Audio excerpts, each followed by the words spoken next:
First things first, the MVP showed up. He was obviously on watch, high alert. Spotlight was on him. They were down 2-1, a 3-1 deficit to the Memphis Grizzlies. The Warriors are going home early. They knew it. The MVP showed up and responded, hit 50% of his shots, did well from three-point range, was dancing on people. They were moving the basketball, spreading the floor. So primarily it was because Steph Curry showed up. And he didn't start out early. He started out, found his rhythm, played within the game, and then let the game come to him. He deserves a lot of credit for that. But the other thing is that Draymond Green had a big-time game. He showed up. Harrison Barnes attempted 14 shots, hit 6, but he was aggressive. Andre Iguodala was productive off the bench as well. And collectively, defensively, the Golden State Warriors gave Memphis some of its own medicine. They got up in them, they got up in their face, and they figured out, and kudos to Steve Kerr, because what happened is they dared Tony Allen to shoot. So essentially on the offensive end of the floor for Memphis, they were playing 4 against 5 because they dared Tony Allen to shoot. He didn't want to shoot. We understood why, because he only shot 2 of 9 from the field. And that enabled them to suffocate the lanes and make things difficult, a bit more difficult for both Zach Randolph and Marc Gasol. And the combination of that really put them in a position to really take control of this series to some degree anyway, or really regain some semblance of control, and that's what they did last night. Defensively, and other guys contributing with the key factors, but of course Steph Curry reminded everybody why he's the league MVP. I'm happy that you chose to give Steve Kerr a little bit of credit for this. Sometimes you've been a little reticent about giving him a whole lot of credit because he obviously got handed a very good basketball team, coached in the past by Mark Jackson. But I thought Steve Kerr deserved credit on 2 levels last night, strategically and psychologically. And to your strategic point, it was a beautiful move. And I'm sure the staff had a lot to do with it also, not just Steve Kerr, but they assigned Bogus, as you call him, or Bogut, to Tony Allen and dared him to shoot. And Bogut just played back in the lane, just basically played zone. He goes 2 for 9 and only got to play 16 minutes because they needed offense. So they got to go with Jeff Green. They got to go with Vince. They got to put somebody in there who can score, and it disrupted Memphis's defense. But on a deeper psychological level, as you well know, Steve Kerr played in a whole lot of high-level playoff games for the Chicago Bulls and the San Antonio Spurs. And I believe that last night he pushed the right psychological buttons to impress upon his team the level of intensity and physicality that was going to be required to win what Steve Kerr called a moment of truth game. And did they ever respond? And Draymond really did respond because, as you said, he looked a little overmatched against Zach Randolph until last night. 16 and 10 was not overmatched. Well, it was not overmatched as well, but let me take a moment to address your point about Steve Kerr. I think Steve Kerr has done an outstanding job this year. I do not believe that Mark Jackson deserved to lose his job, but if there was somebody that was going to be his successor, I think by and large, when you talk around the league about people who are cool with Steve Kerr, he's a gentleman. He's an incredibly nice guy. He's very knowledgeable about the game of basketball. He was a former executive with the Phoenix Suns. He's the guy that tried to get Mike D'Antoni to grab somebody to help him on the defensive side of the floor. And Mike D'Antoni refused to listen to him, which is why Mike D'Antoni is probably looking for a job today instead of coaching in the NBA. Steve Kerr knows the game of basketball. He's a champion 5 times over. And I never, ever, ever want to come across as somebody that's impugning his credentials and what he brings to the table. Plus, he's a good man, and I'm happy for him. But I'm never going to apologize for the fact that Mark Jackson didn't deserve to lose his job, just like I'm never going to apologize for the fact that Lionel Hollins didn't deserve to lose his job in Memphis. Because when you look at this Coach Yeager, who's done a really good job with Memphis, what are they doing any differently, Skip? He was supposed to come in there with his analytics crew, and they were supposed to reinvent the wheel and do things differently and run up and down the floor and play a more up-tempo, exciting brand of basketball. Well, what has Memphis do? 3 weeks into his tenure as the head coach, he went right back to the same brand of basketball that Lionel Hollins was coaching. Okay? Get the ball to the big boys. Be in folks' face. Play defense. Play together.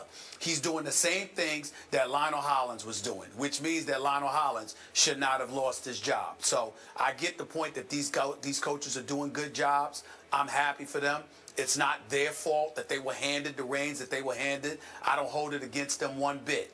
But I am never going to apologize when I see particularly the dwindling number of black coaches in the league. Yeah. I am never going to apologize when guys who are qualified and who have done good jobs lose their jobs, and I'm not going to be silent about it. I'm never going to apologize for that. Okay, like it. That's very fair.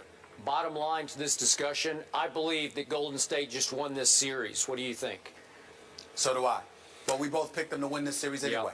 Yep. We did. Game 5 is at Golden State on Wednesday, and according to ESPN's Basketball Power Index, the Warriors now have a 74% chance of clinching this series. All right, coming up, the National Football League showed us just how serious they are taking the Deflategate. We're going to return to that topic. So what does their punishment say about the commissioner, Roger Goodell? Jarrett Bell from NFL Insiders will be joining us. First Take is presented by Chase Inc. Is Tom Brady a cheater?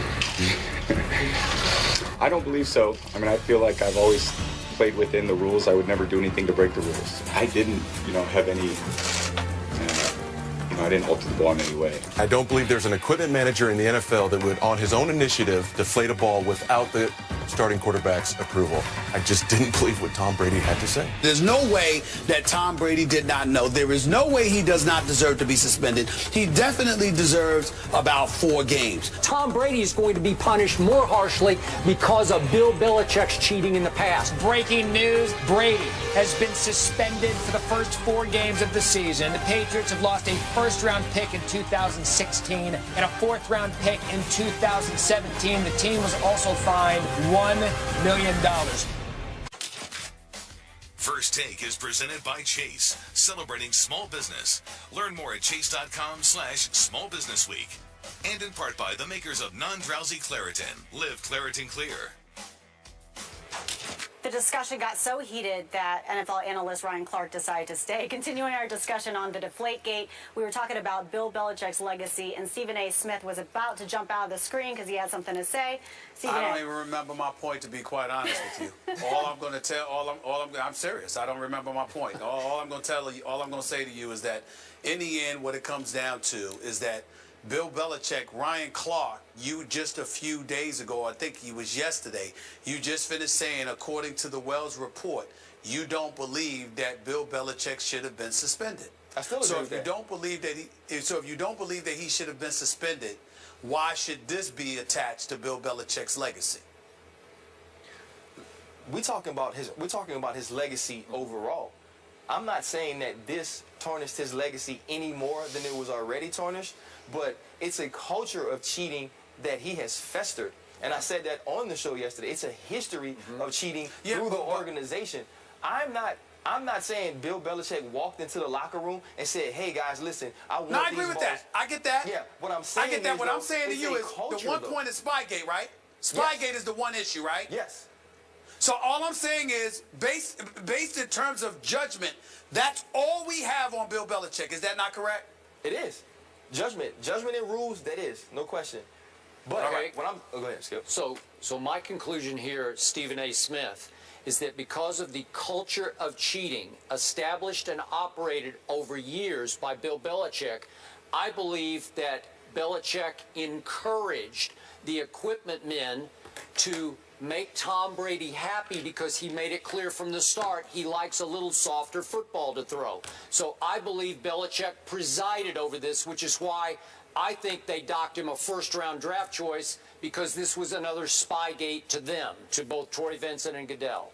I mean, how can Belichick not know? As a head coach, I assume that, he knows everything that's going on. And Belichick is too particular and detail-oriented and successful to not know every single thing that's going on within his franchise. You got it right, and they didn't. 4 Super Bowl rings. Way to go.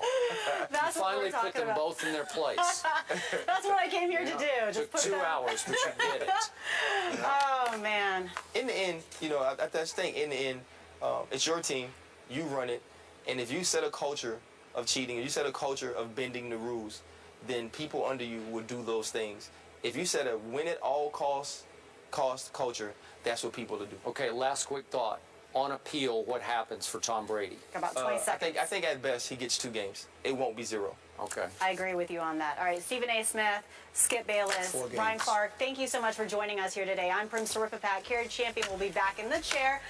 Tomorrow, Giants wide receiver Odell Beckham Jr., the one-handed catch. Remember him?